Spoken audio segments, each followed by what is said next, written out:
Welcome. This is the Cortez City Council regular meeting. Today is Tuesday, July 23rd, 2024, and the time is 7:30 p.m. I'd like to call this meeting to order and ask you all to join us in the Pledge of Allegiance.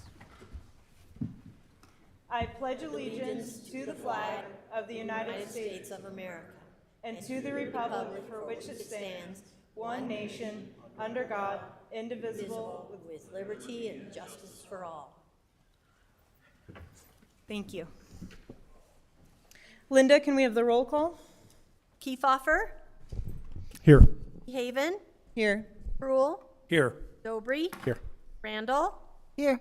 Lewis, Here. Medina. Here. All right, do we have an approval of the agenda as presented, or would anyone like to make amendments to it? I move that council approve the agenda for July 23rd, 2024. Second. Motion made by DeHaven and seconded by Lewis. Lewis, Aye. Dobry, Aye. Kiefhofer, Aye. Randall, Aye. Haven, Aye. Brule, Yes. Medina. Aye. All right, we're going to move on to number 2 on the agenda, the consent agenda. Before I dive into the consent agenda, I just wanted to share with the audience that we have an item on our agenda about water rates that I will be opening up for public comment. So during our public comment section, even if you filled out a comment card, that's all right. And if you didn't, that's okay. You'll still be able to speak during that time. But the public comment cards are normally for just our public comment section. That is for general things that are not on our agenda. And that we're going to call upon commenters to go to the mic. The mic will go dead right after 3 minutes, and additional comments will not make it onto the record. And there's no need to touch or activate the mic. And the 3 minutes will start once the speaker shares their name. Okay. So the consent agenda is the listing under consent agenda is a group of items to be acted on with a single motion and vote. This agenda is designed to expedite the handling of limited routine matters by City Council. Either the public or a council member may request that an item may be removed from the consent agenda at that time prior to the council's vote. I will ask if a citizen or council member wishes to have any specific item removed from the consent agenda for discussion after reading the list. A, approval of the council special meeting / work session and agenda minutes of July 9th, 2024. B, approval of the expenditure list for July 23rd, 2024. C, approval of a renewal application for a retail marijuana center license for Green Kiwi 4 LLC, DBA Livewell, located at 1819 East Main Street, Cortez. D, approval of a special event permit application for the Cortez Area Chamber of Commerce to host a business after hours event on August 8th, 2024 from 4:30 to 7:30 p.m. on the premises of Mann Mortgage, located at 138 West 1st Street, Cortez. And E, approval of a renewal application for a hotel and restaurant liquor license for Once Upon LLC, DBA Once Upon a Sandwich, located at 7 West Main Street, Cortez. Would anyone like something removed for discussion, or do we have an approval? Madam Mayor, I move that we approve the consent agenda as presented. Second. Motion made by Dobry and seconded by Randall. Brule, Yes. Randall, Aye. Lewis, Aye. Haven, Aye. Kiefhofer, Aye. Dobry, Aye. Medina. Aye. All right, we're going to move on to 3 on our agenda, public participation. So there's no limit to the number of speakers, although public comment will be held to an overall time limit of 30 minutes for this portion. Speakers have a time limit of 3 minutes per person, may only speak once, and may not cede time to another commenter.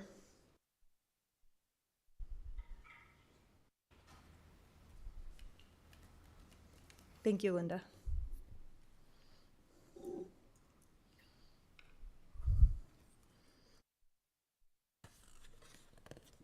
Okay, I see these comment cards are all water rates related. Do we have anyone from the audience who would like to speak on any other topic or address the council?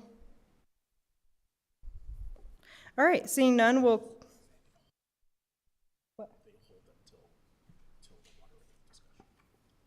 Okay, yeah, so I will hold these 3 until the water rate discussion. And even if you didn't fill out a comment card, you'll get a chance to speak. Okay. We're going to move on to number 4 on our agenda, presentations.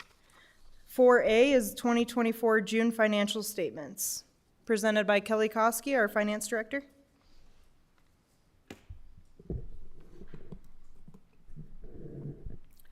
Good evening, Madam Mayor and Council. In your packets this time are the 2024 June financial statements. They are broken down by revenue and expense, which are labeled at the top of each page, and they're also broken down by department. Just a couple of items that I thought were interesting and should be noted. The Conservation Trust funds actually have revenue of over 121% of what was projected. You'll remember that the Conservation Trust funds were some of the monies that were being withheld while our audits were incomplete. Once we were able to complete those audits, then we received one large lump sum payment of $624,000. During the time that we were working diligently on our audits, when we logged into the portal for Conservation Trust, it would show all zeros. And we had zeros from 2017 to whatever the current period was. Conservation Trust staff was basically unresponsive to any of our requests for updates, so it was very hard for us to determine how much money was associated with each year in order to project an annual amount. I think that's part of the reason that we missed the mark on that one, because we really didn't know. We hadn't been receiving payments, and we didn't know what those were going to be. Now we're receiving quarterly payments, and I think we'll be on track for 2025.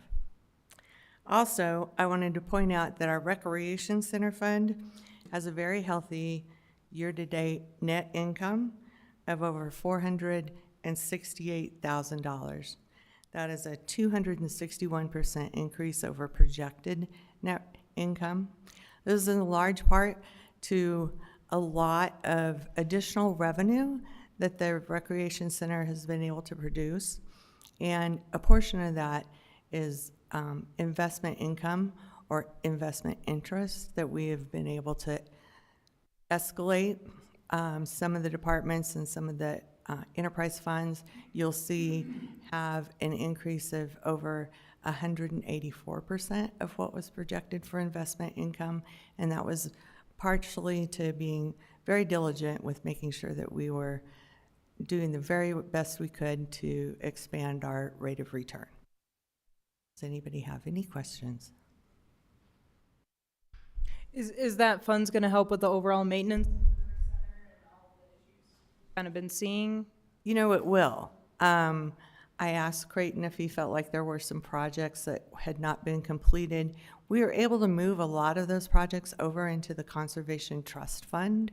So that's not necessarily the issue, is that we've got planned projects that haven't been completed yet.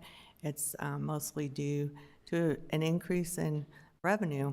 I think they're just doing a bang-up job at the rec center, making sure that people are coming back and enjoying it on a regular basis. Great. Yep.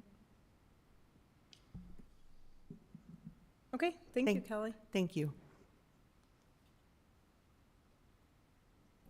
We'll move on our agenda to number 5, public hearings. We have none. Number 6 is unfinished business. We have none tonight as well. So we'll move on to 7, new business. 7A is consider awarding contract for the 2024 Clarifier Rehabilitation Project, presented by Brian Peckins, our Director of Public Works. Madam Mayor, City Council, SGM, the city's on-call engineer, compiled bid documents for the Clarifier Rehab Project. The project was advertised on the city's website, BidNet, and in the Cortez Journal. The invitation to bid was downloaded by 27 contacts, and 8 sets of plans were picked up from the service center. A mandatory pre-bid meeting was held on May 15th at 10 a.m. with 3 potential bidders in attendance. The bid opening was held on 5 June 2024, with the following 3 bids being received: Coblaco Services, Riley Industrial Services, WS Coatings, and then we have an engineer's estimate as well. The City of Cortez Public Works Department is seeking a qualified contractor for the rehabilitation of a drinking water clarifier structure. The work includes cleaning the clarifier structure and hardware, rehabilitating the hardware for attachments, and blasting and recoating specified clarifier structures, and hardware. All monies for the clarifier drive replacement project will be funded through the 2024 Water Fund capital projects. While all three companies are qualified to perform the necessary work, Cablaco Services Incorporated will meet the city's needs at the lowest bid price for the drive replacement. Thus, the staff recommends that the City Council award the 2024 Clarifier Rehabilitation Project to Cablaco Services at its bid price of $470,849. Subject to any questions? What did we originally budget for this? Do you remember? 380.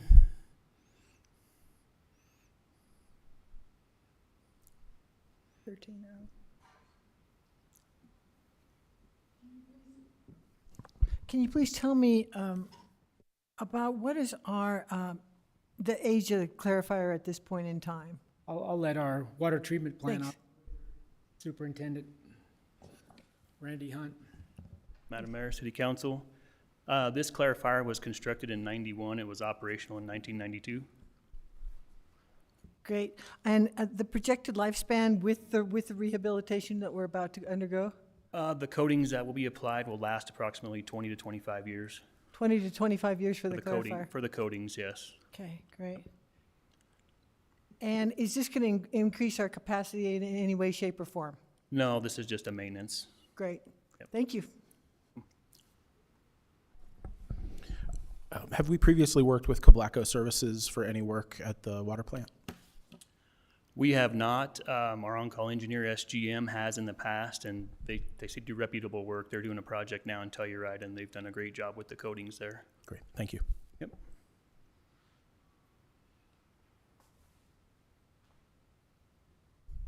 All right. Any more questions from council, or do we have a motion?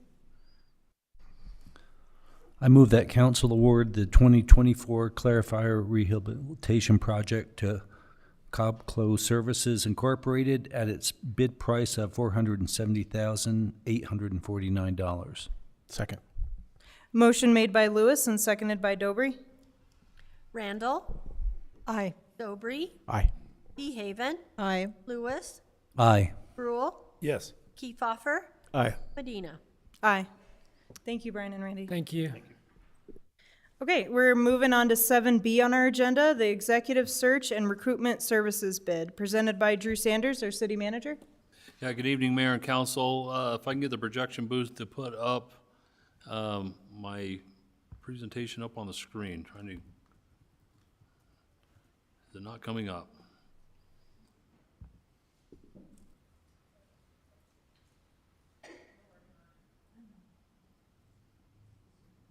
Well, while that's going up, I was just going to put the scoring sheet up there so that you all had it. What this is a request to seek recruitment services for the General Services Director position as well as the Library Director. We previously tried to fill the Library Director position, but were not successful. After receiving 18 applications and boiling that down to 3 finalists, we were not able to fill that position. So what we did was put out a bid for recruiting firms to help us with the process. We received 16 bids with costs as high as $70,270. We reviewed the bids and found that there were 7 of them that came in with bid amounts under $50,000, and that group we vetted and scored. We scored them using 5 factors to include cost, value, aggregate recruiting experience, government recruiting experience, and experience in Colorado. And then that scoring sheet is attached here. And it doesn't look like I can do both, but that is part of your packet there. The long and short of it, I don't know if you can see those numbers up there or not, but after going through these here, the company Columbia Limited came out on top, scoring a 23.5 out of a possible 25 points. Others came in below that. So let me go back to my other notes here. Goodness. So going back to that, we We do have some others, and you'll note with the scoring, there is some that came in quite a bit lower than that. One of them down to $18,000 range, $18,600 range. That is a company called Charter Oak out of New Haven, Connecticut. After reviewing their documents, it did not appear to the committee that they accounted for all their expenses that may be incurred, including any recruiter travel, and honestly, there was a suspicion that there may be hidden costs incurred. Either way, it would be very hard to handle 2 recruitments from Connecticut if they're not planning to come, and they were not very clear on whether they would come, whether or not. So we felt that one wrote it out and did not qualify. We note that Columbia Limited is, in fact, a little bit more expensive, but this appears to be an example of getting what we pay for in quality.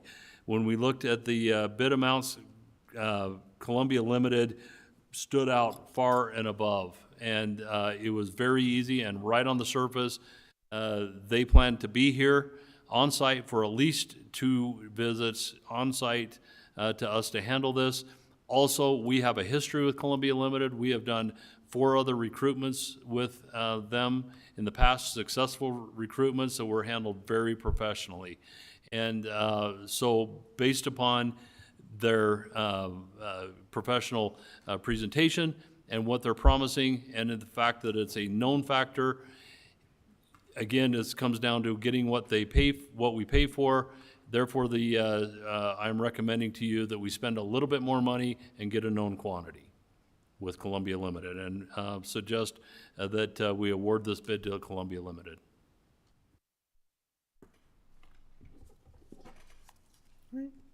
Any questions for city manager?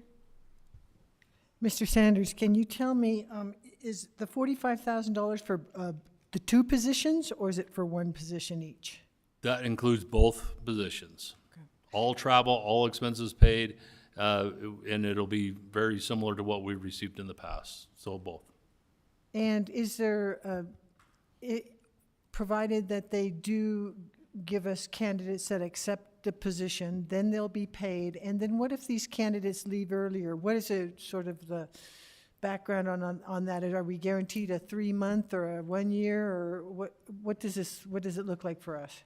Generally, we try to vet that out to where, if we were to reject that person within, a short amount of time, we are liable to get a rebid on it, and I believe it's 6 months is what that is, and then they would help us identify another candidate. But generally, and those kind of questions are asked up front. If it's just somebody that comes here and doesn't like, we try to vet them very carefully to make sure that this is the right fit for them and us. But there is a bit of a warranty, yes, if we can't hire somebody or we have a problem like that, yes, there's a bit of a warranty. And I will advocate, they do an extensive process to get us like really good candidates, and then have the whole process around interviewing those candidates standardized as well. Yes, Columbia Limited is very well known in Colorado. They're many governments and have a lot of experience in all throughout the West.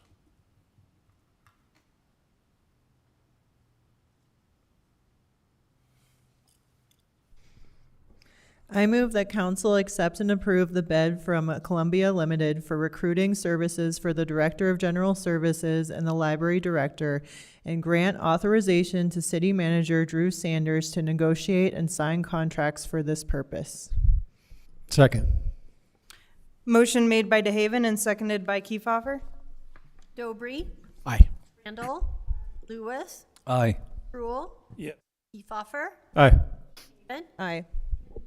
Aye. Okay.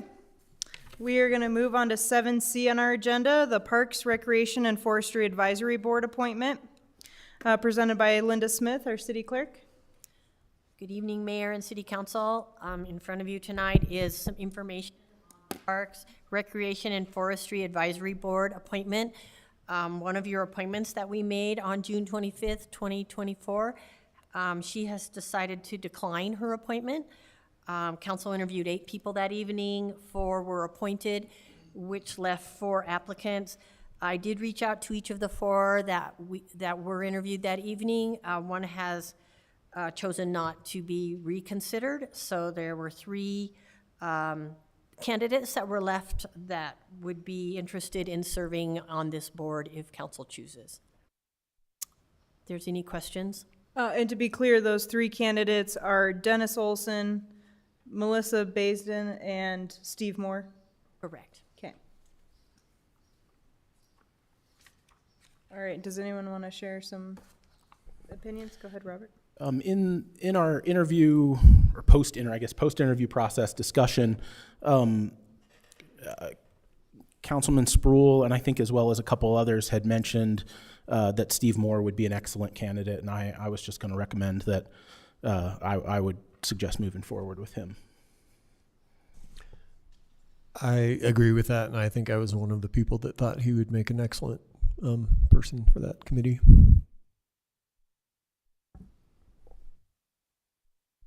I agree. Well, I'll make that a motion then. I move that we appoint Steve Moore to the. Thank you. I move that we appoint Steve Moore to the Parks, Recreation, and Forestry Advisory Board for a 2-year term. Second. Motion made by Dobry and seconded by Lewis.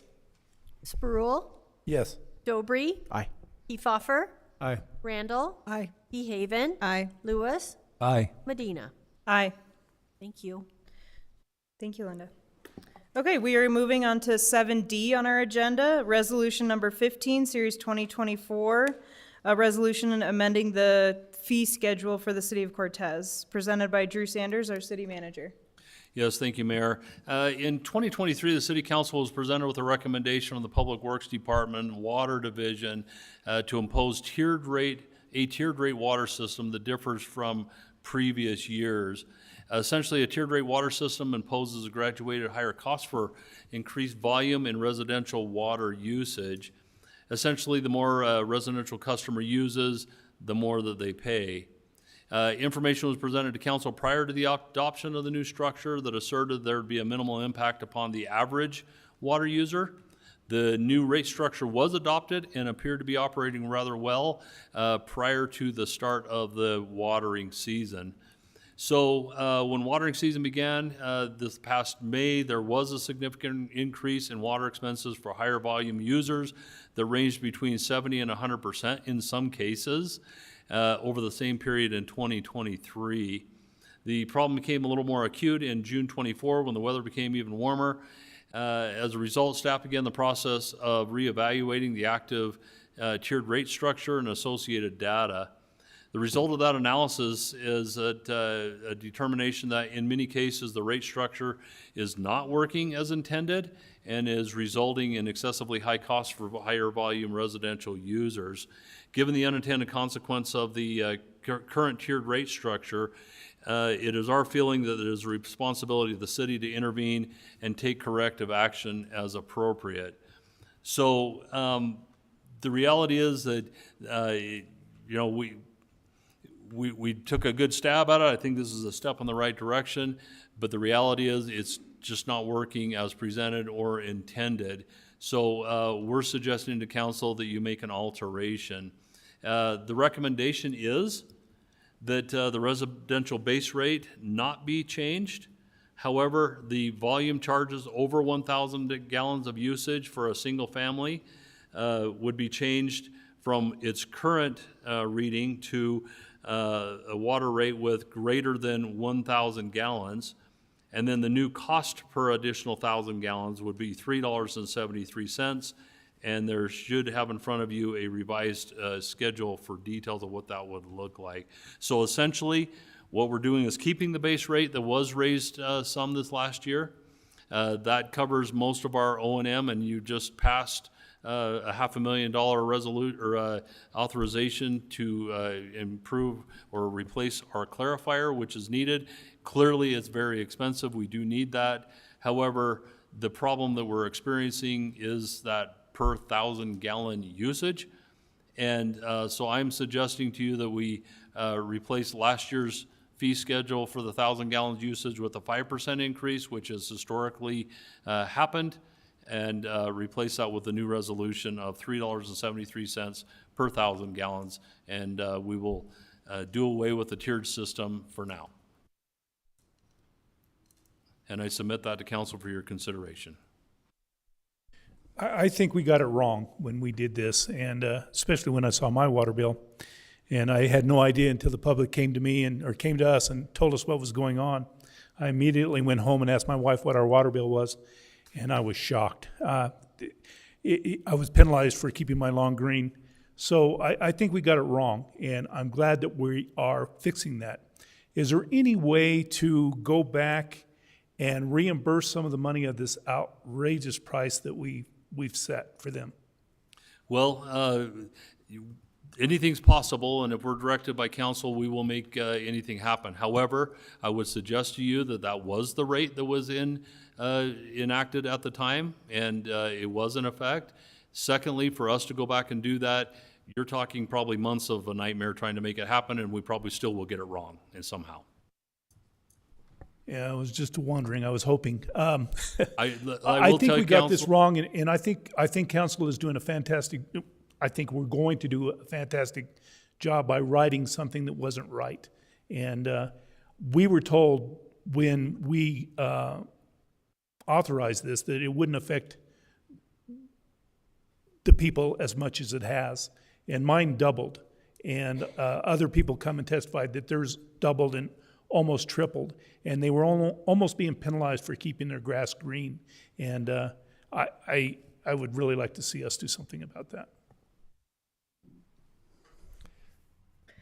So I previously served on city council for 8 years, and I think during that time we had the historic precedence that Mr. Sanders mentioned of having a 5% increase to account for inflation. And I think for most of those years that that worked. And I also think that we need to, beyond the discussion this evening, look at a realistic plan for water line replacement and what that would take. So those might be hard discussions. They might involve grant writing, some creativity in some way, shape, or form, but I don't think that we can ignore the water line issue entirely. So it is something that we need to take into consideration. And I do also want to add that we do recognize where we live, right? Sorry, these mics are great. They cut out. So I hate to say that, except that there are ways for us to really maintain green lawns that maybe are not quite as water intensive. So for example, instead of day or every other day, water twice a week, but water longer, 20 minutes longer, so that the grass that's in our lawn the grass and the plants that we see in the environment around us. So this much grass on top, this much root below, and we still have green grass on top. So I just want to put out there that there are creative ways for us to use less water and still have some really beautiful lawn spaces as well. And I just want to add, I don't think the term or the phrase penalizing people for having green lawns is appropriate, because really the issue is that when people are using so much water, we cannot process it. Our plant can only process so much water, so that will impact the rest of our community and our drinking water. For me, I have a hard time fathoming some of these really high bills, because the house I water 2 lawns, and I have a garden. I have 4 drip zones, and my bill was $117. So I'm having just a hard time conceptualizing, but I do think that the purpose of this water rates and this water rate study that we used to direct these new tiered system is not operating as we intended, because we didn't intend for people's bills to double. But I do support in the future that we continue looking at a tiered system based on some different data, and that there are higher rates for the high water users because ultimately they are taxing our infrastructure at a much higher rate than the rest of our citizens.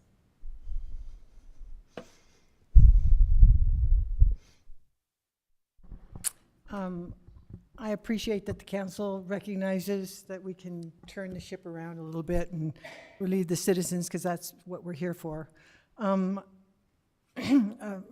My concern is that we have need of capital improvement projects and line replacement, and that we need to find a way to fund it. I don't believe that this was the appropriate measure to do so. The original study that came out from SEH had two propositions in it. The first option had capital improvements at $1.6 million per year for 10 years scheduled. The second option that they proposed had $3.2 million a year for 10 years. So they had ideas. I think they had some good ideas. I'm not sure that they were the perfect ones for us, but they were some good ideas. I think the tiered water was something that they wanted us to go into, or that they were recommended we go into. They had two different tier structures. The city came up with their own tiered structure, and it was greater than the lowest and less than the highest. I'm not sure. I'm not sure a tiered structure is with the idea of more water use, higher rates is a good idea, respectfully. And that's because if you're eating or consuming anything, if you eat more of it, you're going to pay for more of it. You're not going to pay more for example, I'm just going to use this as a silly thing, but if you're going to buy steak and you want to eat 10 pounds of steak, you're going to pay for 10 pounds of steak. Whether you pay for 10 pounds of steak or whether you pay for 50, you're going to pay for it. But given all that, I do believe this is a right move in the right direction at this point in time. I do also believe that we should look ahead and really pay attention to this in our budgeting process coming up. We do need to look for capital improvements. We do need to look at solid ways that don't necessarily, I'm not saying we penalized our citizens, but we need to look at things really carefully from here forward. So I'd like to be sure that we revisit this shortly. The other discrepancy I see is in the volume charge between single family and multifamily facilities. I'm not sure that that's a right thing. If you're using treated water, you're using treated water.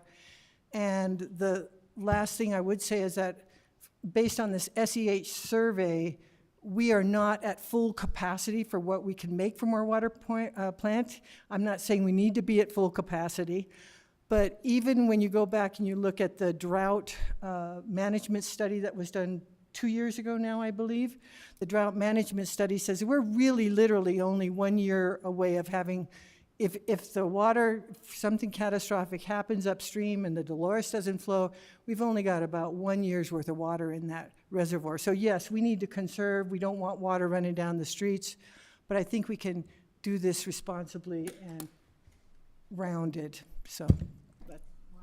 Yeah, and I just want to add, April, one thing I forgot to say is, this water rate study, I think before the recent one we had done, the last one was in like 1983. It's older than I'm alive. So I think Cortez's water rates have not been based on real data. And so this is going to be a change that the communities, we're going to have to work with the community and get used to what our real data says about the cost of water and our infrastructure. Yeah. I just wanted to say I agree with a lot of the points made that that the structure that we currently have is not doing what we intended. I don't think anyone intended it to double bills. We recognize that we do need to raise rates to meet our infrastructure needs and to make sure that this community is sustainable into the future. The one last thing I did want to highlight too is we've heard from people, oh, you're watering parks and you're watering the city properties, and you're telling us that we can't water our properties. I did just want to clarify that the vast majority of the water that the city is using to water parks and water the golf course is irrigation water, not treated water. So it is two very different pools of water, and that was one thing I think that we are having trouble communicating to the community, is that when you see sprinklers going in the parks, that is not treated water. It is irrigated water for the vast majority of the city. And I could add one more thing to that. If we don't use the irrigated water, we will lose it. So we have to use that water. Bill, did you say anything? Okay. I'd like to share my thoughts after we hear from the public. So I'm going to go ahead and open this up for public comment, and I'd like to invite Patty Curtis up.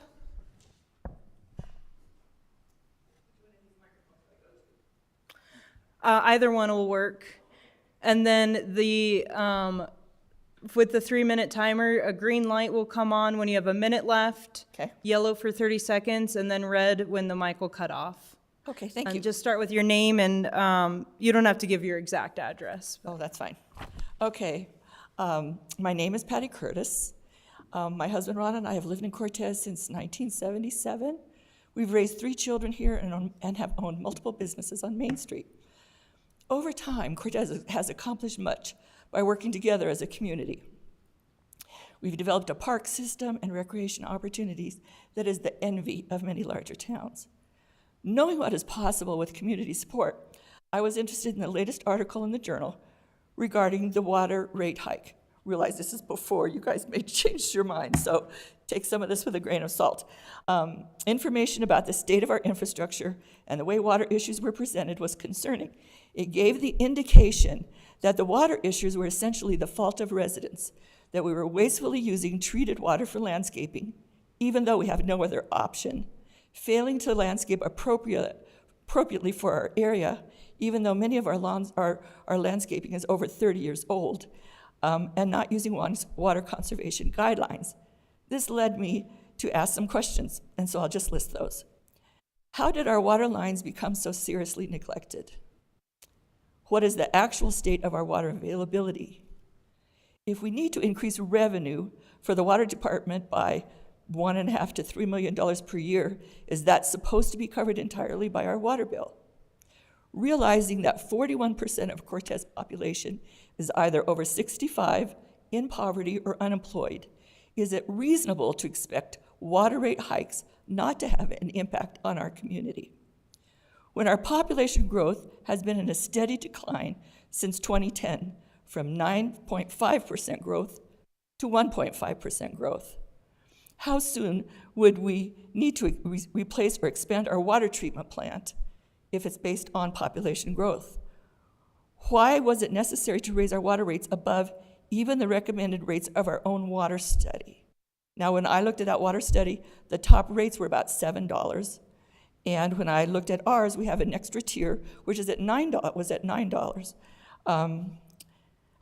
And then my other questions are, how can xeriscaping be the primary recommendation to conserve water when the actual cost to the homeowner is thousands of dollars beyond the grants available? And lastly, how are we supposed to monitor our ongoing water usage when we don't know how much we have used until we see the water bill? The questions that I feel have needed to be addressed. I have 19 seconds, and I will conclude with, in challenging economic times, the entire picture needs to be considered. Our concern is not simply a matter of paying higher water rates, but how this impacts our community as a whole. Thank you. Thank you, Ms. Curtis. All right, I'd like to invite Cindy Linville.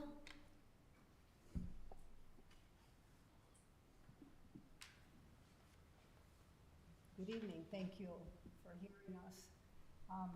I guess my first comment would be the gentleman on the end that said watering less often, deeper is 100% what I've always learned as a master gardener. So I 100% agree with that, that's maybe what we could be doing. The second part is on... I'm sorry, miss, your mic is muted. Am I not hearing? There you are. Sorry, that's better. On new construction, maybe a proactive procedure that we could do is they can only have so much turf or so much, per square foot or whatever they have. Maybe be proactive on that part as well. And the third thing is the single family, multifamily, and commercial should all be rated at the same rate. We're all using the same water, so why wouldn't it all be the same rate rather than broken down differently? And I guess really that's all I had. Thank you for listening.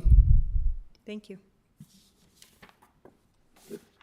I'd like to invite Elise. All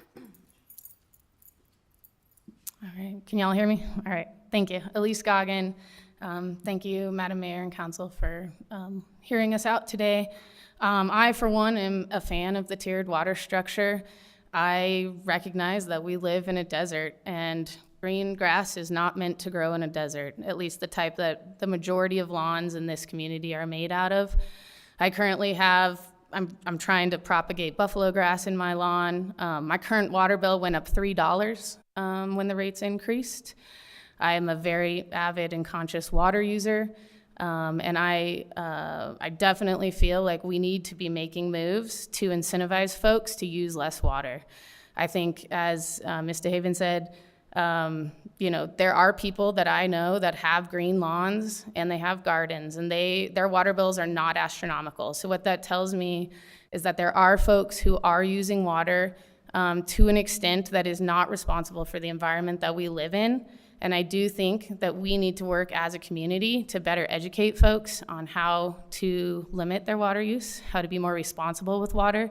And I do think financial incentives need to be part of that equation. It does seem like perhaps this change was a bit abrupt and maybe didn't have the foresight and the education behind it before the change occurred. But I am in complete support of a tiered water system that does incentivize folks to use less water.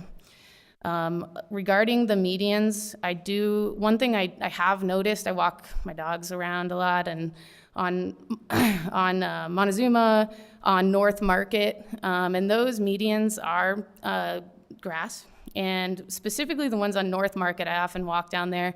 There's consistently water running into the street, and I recognize this is not treated water. However, I do think the city could set a good example by setting a goal to transition those medians into a more responsible landscaping, xeriscaping, whatever. Set a goal for how long it'll take you to get there. The medians on 491 are beautifully xeriscaped. They look great. Getting the rest of our medians, I think, looking that way and using less water, regardless of whether it's irrigated water or not, I think would be setting a good example for folks to follow in the community. So thank you for your time. Thank you. Would anyone else in the audience like to get up and speak and share their thoughts?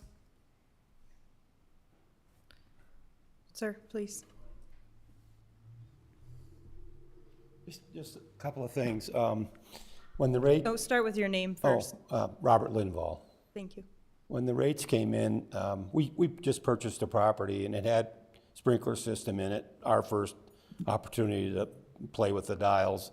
But the water company or the sprinkler company comes in, sets the timers, you walk away and it does its thing. But when the rates changed, it did, as a property owner, make us look a little closer, which was a good thing, at how much water do we really need to keep it green. We were kind of relying on the sprinkler people to kind of know those numbers. So we did start ratcheting it down a little bit. We haven't had enough time to find out if that's worked, but that was a positive thing that did come out of I guess, lighting a fire under everybody that uses water. The other thing that I think we could do a better job policing the abusers. We came in from the county and it was irrigation out there, and there were lots of users there that wasted a lot of water, poor sprinkler systems, pipes leaking, blah, blah, blah. In town, we just turned the corner off of Main to come in the meeting, and here's water running down the gutter from somebody sprinkling that wasn't monitoring it well enough to allow it to get too wet, and then the water ran off and went in. So I see that all over the place. You come in the mornings and you see, the curb full of water from them sprinkling it at night. Well, to me, that was water that was meant to be on the lawn, and now it's on the pavement. So I don't know if the city has any system in play that would, I know the police are far too busy to be messing with that, but I know you have code enforcement here, and if you see abusers, is there a system in place that, and nothing else, give them a warning and say, you need to be smarter about using your water. It's a resource that we can't waste. I think everybody agrees with that. It's an important resource that we have here.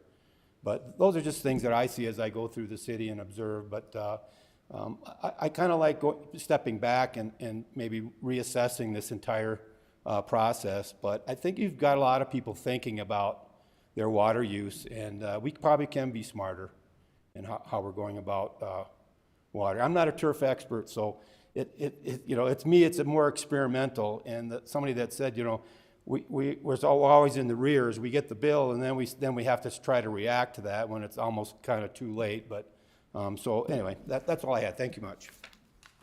Thank you, sir. Anyone else before I close the public comment section? Okay. I just want to share then some of my thoughts with council, and then we can continue our discussion. So we, several council members got a tour of the dam and got a better understanding of our city's water rights versus the water rights out in the county. And granted, the city's water rights are very small compared to the county. So, in the broad scheme, any conservation on a large scale isn't going to make a huge difference for our reservoir or our farmers, but we also don't want to be wasteful and just not be in solidarity with them as they struggle with their water issues. The issue of conservation is daily use. Our water treatment plant can only process so much water in one day, and if we're using almost all of that every day, that is going to strain our infrastructure, increase our costs, and shorten the lifetime of that. So we need to be more water efficient in terms of conservation. Robert brought up the point that the city waters with irrigation water, which is a different water right, and it is not treated, so it is less costly. And then as Councilmember DeHaven brought up, the last water rate study was in 1986, and that was before several of us up here were even born, so definitely we're overdue. The rates that we adopted are actually higher than what was proposed to us, so that is definitely our mistake that we need to own. We got proposed 2 different options, and what we did was we added yet another tier and made our tiers, each one of those, more expensive than what was even proposed to us. And so if we were going to adopt that, we need to make sure that we have the justification of why we need to raise that much money.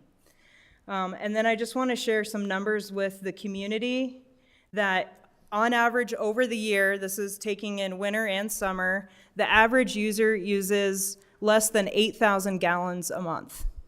If you look at the high water use months, 90% of people use up to 36,000. These bills that some people are talking about that are in like $700-800, they're using twice that, over 70,000 gallons in 1 month. So I think we need to dive into the data, and I think we need to have like more conversations around this and talk about a tiered system that, I think getting away with only $300 for over 70,000 gallons, like that is cheap. And I think that is an excessive amount. Or there may be leaks. And sir, thank you for bringing that up, that I hope this is getting people to look at their use and make sure that they're not leaking and not wasting, and that they're being more efficient and actually improving the life of their landscape by watering properly. So I think what our city manager has proposed is probably what we need to do right now, but this conversation isn't over. Does anyone have anything they'd like to add or share? Yeah, I just wanted to add, I think this fact we've heard multiple times, that hopefully I'm saying this correctly, 30% of our water is used by 11% of the users. So that means we just have some really high water users. But I'm also hearing from these comments is, I think there's a lot more education that the city can do, like Matt mentioned, or Councilmember Kefauver mentioned, with how you water. I think the comment on how these sprinkler systems operate and how they necessarily don't operate for being in this climate is something that's even got me thinking, because I have 2 sprinkler systems too. So dialing in on that and just seeing if we can have more conversations with the community about watering and turf in general. And then I do also like what one citizen brought up about a goal for our medians. Take a look at those and make sure that we're setting a good example of the things we're promoting in our community. I'd like to ask a question to the manager. I believe it's pretty time sensitive that we look at all of this and come up with a grand plan, so to speak, that addresses all the issues that we have come up today. So in your opinion, what kind of a time frame can we look at reasonably doing this and doing this in a good job, number one? And number two, is there any role for public input into this process, similar to what we've done with land use? So yes, the answer to your first question there, we really have till December, because that's when we set the new rates. And usually the first meeting in December is when that occurs. So we have time between now and then. Our budget process starts with staff as of the 1st of August, and council will be part of that budgeting process more through September and the end of September there. And this needs to be a public conversation. We need to bring some data in that people can understand, and the ramifications of using, high levels of water and so on. We really want to get something that everybody can get behind. And so, yes, there needs to be a public process, and we're very open and adamant about that, but we're going to have to do that through council. So we expect to continue to do some data analysis. We expect to also have some workshop sessions where we're going to discuss this, and we also need the public to come and join us at those. And just the last point I want to make is it's a balance really of making sure we're charging enough to cover the infrastructure costs, because one of the big council priorities is addressing our aging infrastructure. So we need to know the exact costs of those, whether we do 1 mile or 2 miles every year, make sure that we're actually saving enough, because we know that the reason we did this study is just increasing at 5% every year. We were falling behind on the increasing costs every year. And so we weren't able to replace our infrastructure in a timely manner or on a schedule. So I do not want to jeopardize the future of this community for short-term pretty lawns. You're exactly right, Mayor, and I also note the term you used, balanced. We need to find the balance. We need to, we do have a water system that we need to pay for and update. On the other hand, we do need a beautiful community, and people need to be able to put water on their lawns and other vegetation. So it's that balance, and I appreciate your use of that term, because that's exactly what we need to seek. Okay. Do we have a motion? Madam Mayor, I move that council approve resolution number 15, series 2024, resolution amending the 2024 City of Cortez fee schedule by deleting the section entitled Volume Charges Over 1,000 Gallons of Usage Single Family, and replacing it with the following: 1,000 gallons, $3.73 per 1,000 gallons. Madam Mayor, before that's voted or seconded upon, I'd like to note that there's a greater symbol in there that we should have as part of the motion. Let me amend that motion and state that deleting the section entitled Volume Charges Over 1,000 Gallons of Usage - Single Family, and replacing it with the following: greater 1,000 gallons, $3.73 per 1,000 gallons. Second. All right, motion made by Lewis and seconded by Dobry. DeHaven, Aye. Dobry, Aye. Buffer, Aye. Randall, Aye. Lewis, Aye. Rule, Yes. Medina. Aye. Mayor, if I can make one last comment, please? Just for council's knowledge as well as that of the community, this takes effect July 1, so the bill you receive for July watering will have this rate. Okay. All right, thank you all for being here tonight. You know, this is a very complicated issue, and we want to do right by the community and the community's future, so we hope that you stay engaged and we hear from more of you as we review this process. All right, we're going to move on to 7E on our agenda, award a lease bid for a 124-inch Toro rotary motor for the Parks and Recreation Department, presented by Creighton Wright, our Director of Parks and Recreation. Good evening, Madam Mayor, members of the council. I was here, 4 or 6 weeks ago, talking about a lease bid for a greens mower for the golf course. And at that time, I mentioned that we had a mower for parks that we also needed to do a lease on, so this is that item. As a matter of providing some background, back last year, it's been about 16 months now, March of 2023, Council approved the city to order a 124-inch Toro rotary mower for the parks, with the idea that over the 16 months or so, we would be working on a lease agreement. We are just now doing that. The mower is in Arizona and ready for us to have shipped up here. Finance Director Kelly Koski helped me out quite a bit and shopped around lease rates for us and got us an equally good deal as we did on our golf course mower. The mower that is being replaced is a 2016 mower. It is 8 years old. It had, in past tense, 4,000 hours on it.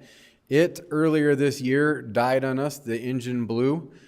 So we are currently using our backup mower to do all of our parks mowing. It is really important that we get this finalized and done because I don't know how long our backup mower is going to last us. Again, Finance Director Kelly Koski requested lease proposals from several different banks and financing establishments. It would due back to her on July 18th. We put the lease out for that mower as we discussed. The total lease amount is for $110,146.92 with 5 annual payments. It's a 4-year lease term. That first payment is due at closing.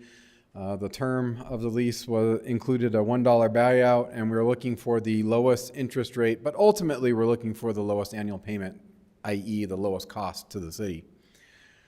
So with that, we had 4 bids that were received. All the vendors complied with the terms that we requested. In your packet, there is a chart that identifies the 4 bids that were received. I'm going to read off those bids and the annual payment amount, which is what is most important to us.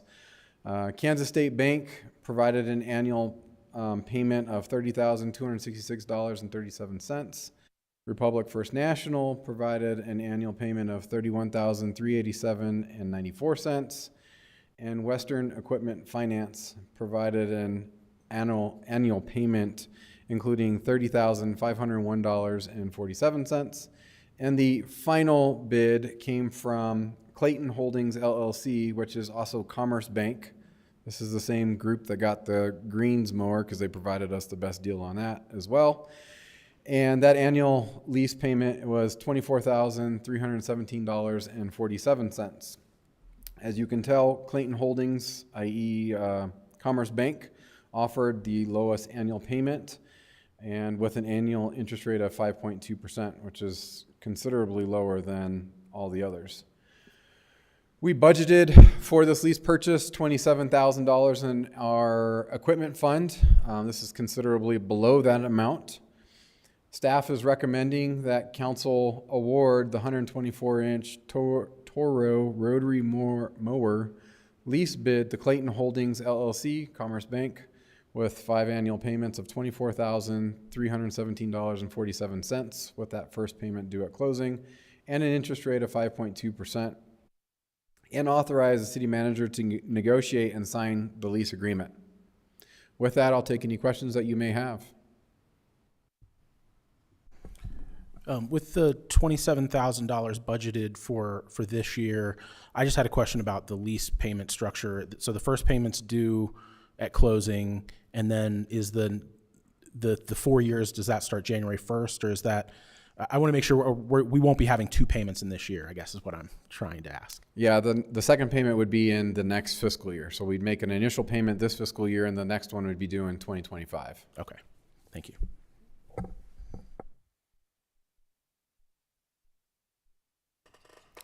Thank you, Kelly, for always finding us the best rates and keeping Yeah. us under budget.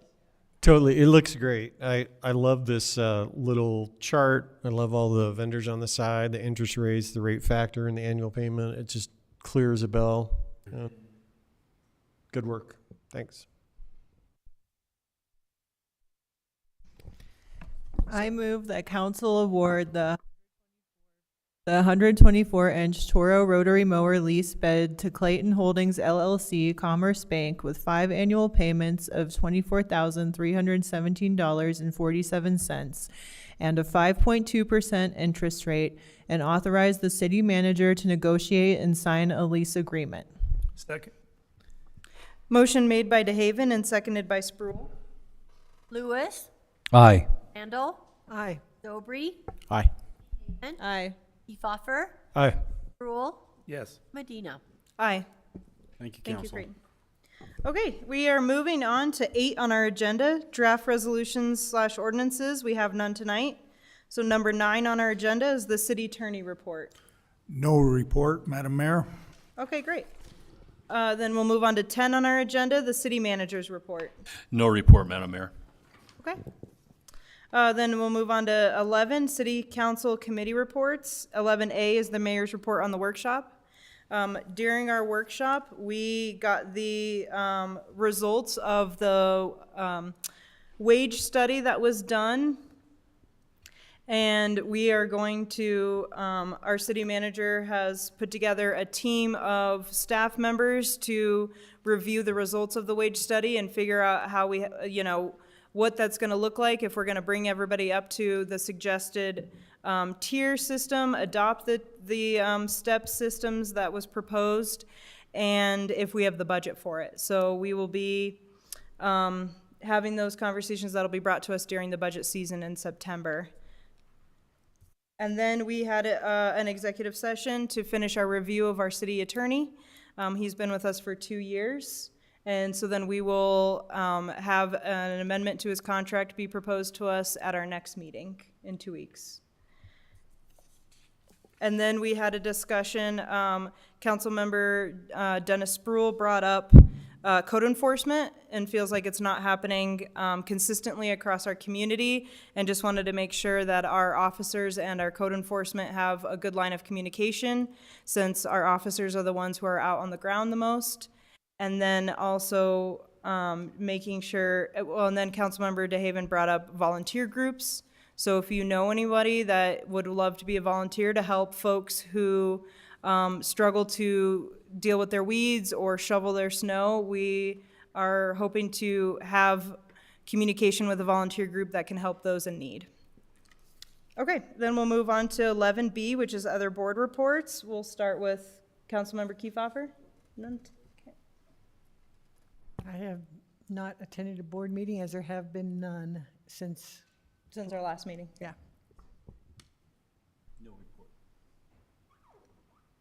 Okay, no board reports tonight. All right, and then we'll move on to 12 on our agenda, other items of business, an executive session. We have no need for one tonight. And then, so then 13 is our second public participation section. There's no limit to the number of speakers, no overall time limit, but speakers still have a limit themselves of 3 minutes per person, may only speak once, and may not cede time to another commenter. Do we have anyone in the audience who would like to speak?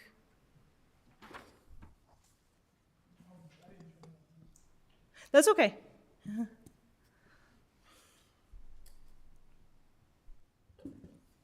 Just start with your name, and then you'll get 3 minutes to speak. So I think the green light's on the whole time, and then Yes. we have 1 minute left. Okay. My name is Brent Farrow. I'm from Cortez, and this has nothing to do with anything we've been talking about tonight. It's just, I just wanted to bring it bring it to your attention. And that is the property that is located on South Broadway that was one time the Anastasia, it was one time the Mesa Verde Inn. It started out as Ramada Inn, and now it is just in complete disarray. It's squalor. I didn't know if the city would have the ability to pronounce an eminent domain over that property and take control of it and do something with it. It's an embarrassment to this community. Anybody driving into Cortez sees that as they enter, and it doesn't make you really want to stop here when you see things like that. That's all. I just wanted to bring it to your attention. Thank you. Thank you, sir. Appreciate that. And then I think, I don't see our planning or our economic development director here, but I know that that property has gone through some issues of someone was gonna rehabilitate it to have housing there, and that fell through.